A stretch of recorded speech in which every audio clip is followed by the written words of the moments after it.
Après ce rappel sur l'historique du cheval, nous passons à la partie suivante, sur le progrès génétique et la biodiversité.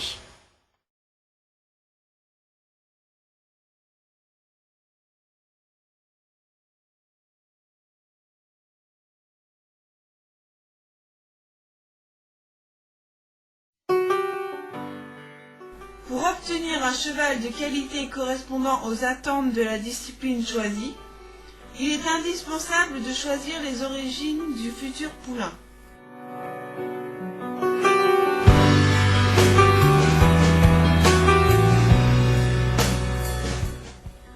Il faut juger les aptitudes des parents. Il existe donc des présentations de chevaux. Cet examen permet d'observer les sujets dans leur ensemble, ainsi que leur conformité éventuelle avec le standard de la race. Chaque individu est jugé sur différents critères. Tout d'abord, les critères d'allure. Au pas, le cheval doit rester calme et doit engager fortement ses postérieurs, en ayant un rythme régulier. Au trot, le cheval est soumis à une allure symétrique qui permet de déceler une irrégularité ou une boiterie. Ensuite, l'esthétique est jugée. On recherchera un cheval avec de beaux aplombs au sol, une belle ligne de dos, des pieds bien faits et des articulations larges. Les membres doivent être forts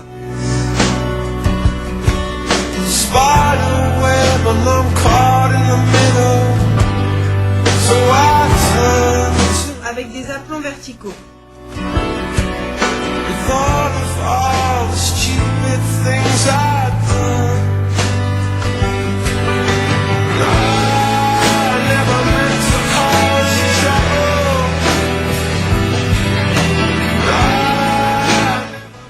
Sa taille doit être moyenne, car plus le cheval sera grand, plus il aura de masse à déplacer. Il devra donc compenser sa grande taille par des allures plus puissantes et une ossature plus forte.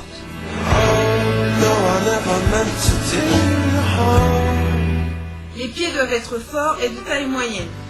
Le dos doit être rectiligne avec un rein bien attaché, car un dos court est généralement mieux porteur. L'arrière-main doit être correctement musclée. L'inclinaison de l'épaule ne doit pas être trop prononcée.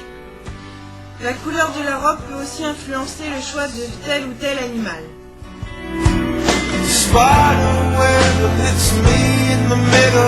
Pour les disciplines sportives, les performances des parents sont des facteurs de choix prioritaires. Ce sont les résultats et les victoires en compétition qui donnent de la valeur à la monture.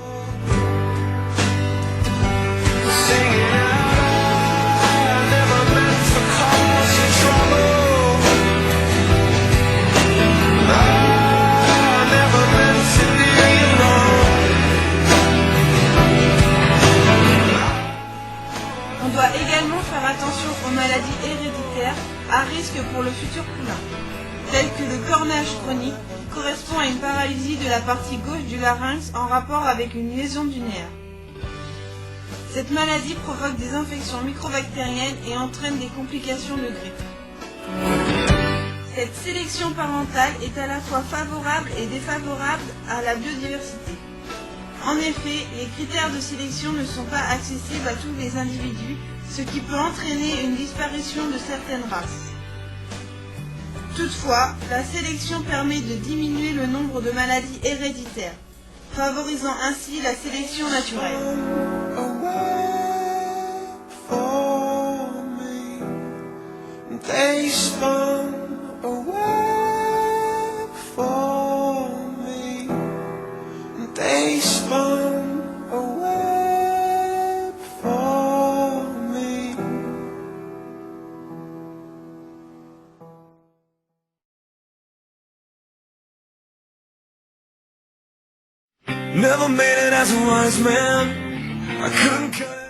Au sein de l'espèce se forment naturellement ou artificiellement différentes races, soit des groupes d'individus possédant des qualités et des caractéristiques communes nettes, les différenciant des autres races et qu'ils transmettent à leur descendance.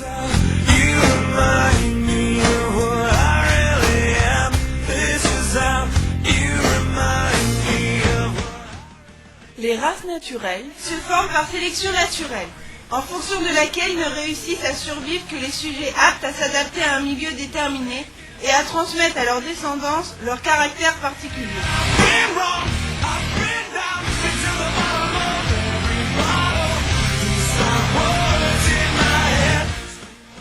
La majorité des races sont artificielles, c'est-à-dire créées ou améliorées par l'homme qui en a opéré la sélection en cherchant à fixer les caractères souhaités.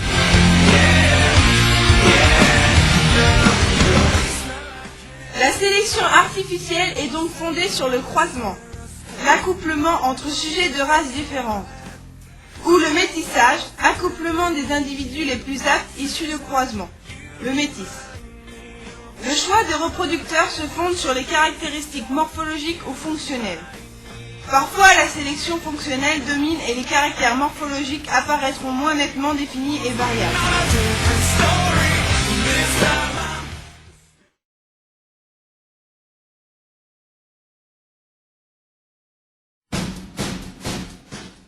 Pour obtenir un poulain, le cheval peut se reproduire naturellement.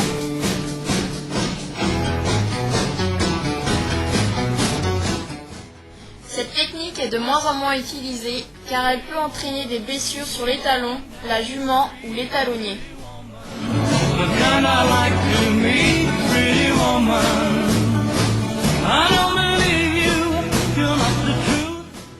Cependant, elle reste obligatoire dans le milieu des courses pour mettre à égalité les élevages et particuliers.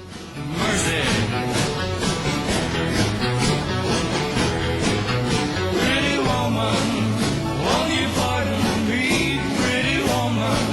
I couldn't help but see